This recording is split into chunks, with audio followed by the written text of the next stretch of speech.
In this video, I'll show you how to set up Shop Pay Installments. Start by signing into your Shopify admin. From the left menu, click Settings, then select Payments. Next, find Shopify Payments and click Manage.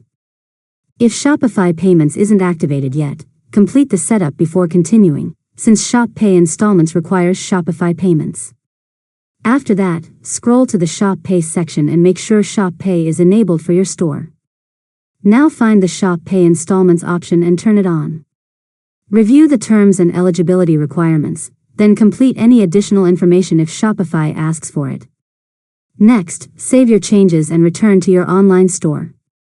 Eligible customers will automatically see the option to pay in installments during checkout. Finally, place a test order or preview your checkout to confirm that Shop Pay Installments is available for eligible purchases. And that's it. You've successfully learned how to set up Shop Pay Installments. If you found this tutorial helpful, make sure to subscribe to Learn Mode Lab for more tutorials.